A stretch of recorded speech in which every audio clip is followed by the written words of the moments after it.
In 2 days from now, the S-Tier Ultimate Gohan EZA will be arriving on both versions of the game, and I need to make sure that you can beat this EZA so you can obtain the free Dragon Stones this event has to offer. So in this video, I'm going to go through some possible team builds you can bring, you know, some specific units you definitely want to focus on, and even some free-to-play units you can bring if you don't have other units I end up suggesting in this video. But regardless, I need you to start preparing right now. You have literally 2 days to do so, so hopefully that's enough time. Now, of course, I'm obligated to catch at least 5 people lacking with today's very quick subscriber challenge, which is this. I need you to be brutally honest with me. I'm looking straight at your soul right now, so I can tell if you're lying, all right? Be honest.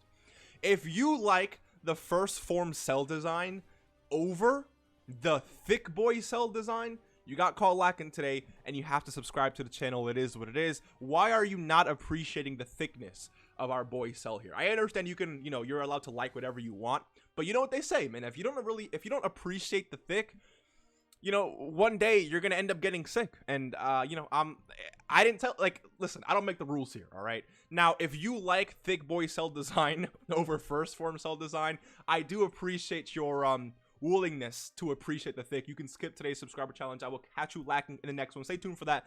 Let's hop straight into today's video. So when it comes to beating this S-Tier Ultimate Gohan EZA, you want to prioritize the Majin Buu Saga category. Keep in mind that these EZAs eventually end up, you know, what's the word, mitigating a lot of damage from every single type that is not going to be AGL.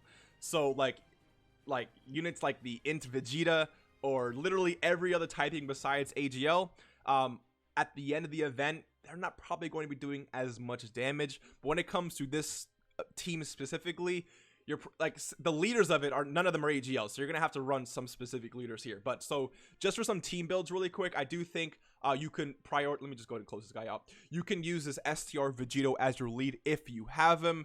I do think him linked up with this AGL World Tournament Vegito could work really well. This guy in slot 1, I think, could be really good because he has 240% to attack and defense. He does have a great chance to dodge as a first attacker in the tournament, which can definitely help you out. And he's also supporting Vegito right here, and he's also supporting Vegito from super attacking. So if you double super, he's giving Vegito 50% from 50% attack buff from the super attack, and then 30% to attack and defense. So basically 80% to attack and 30% to defense when these two are linked up and when this guy is in the first slot. So I do think this could be a really good rotation. Next, I mean, you could rock the AGL Goten and maybe this you know, this Tech Super Saiyan Kid Trunks rotation. The reason why I didn't pull up this guy right here, because remember, the best partner for this guy is going to be this physical, where is it, this guy, yeah, this physical Kid Trunks.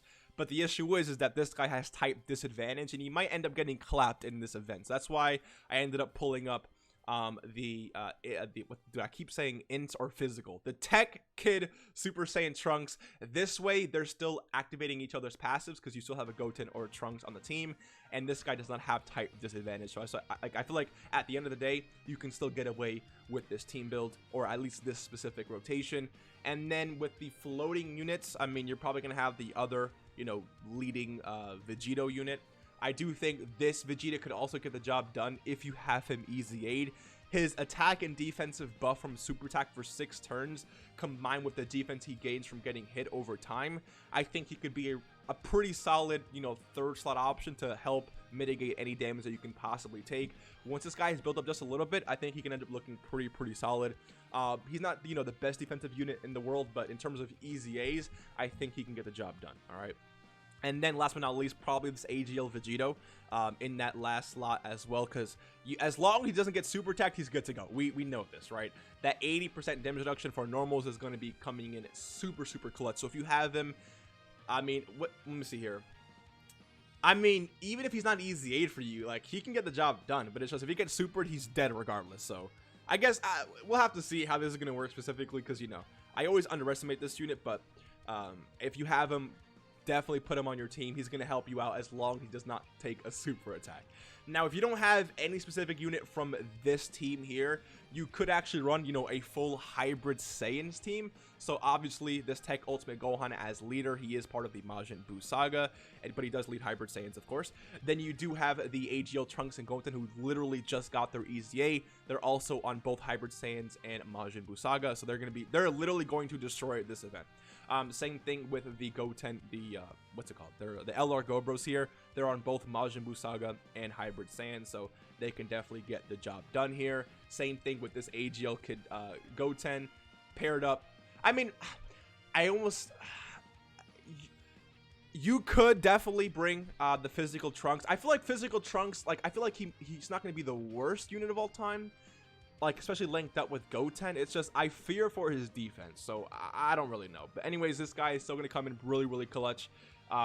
This new EZA for Mighty Mask could definitely come in clutch as well. He's part of both categories.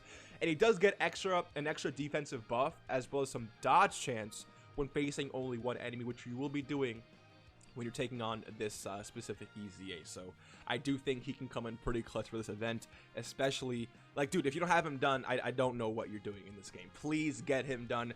These are certain situations where if you don't have some specific units, these free-to-play units can definitely help out, even if they're not the greatest unit of all time. So just keep that in mind. I also want to mention that this guy is still a possibility if you have him. He's not going to be the greatest unit of all time. 40% defense on Super means you cannot put him slot 1. But he does have type advantage. He is part of the category, so like he can still possibly tank. I just wonder how well he's gonna do.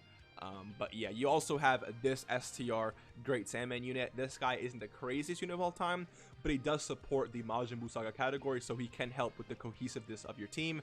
And then same thing with this guy. So this guy is not only a defensive tank. I'm jealous of you actually if you have this guy, because I really, really want him. But his damage reduction paired up with his support and his start of turn attack and defense, I feel like will definitely be good enough for this EZA. And even, like, I know he's not type advantage, but at least he's not type this, at least he's not physical, so I feel like type neutral is still going to be a decent way to go. Now when it comes to this category, again, you want to avoid, I would say, just bring any of these units.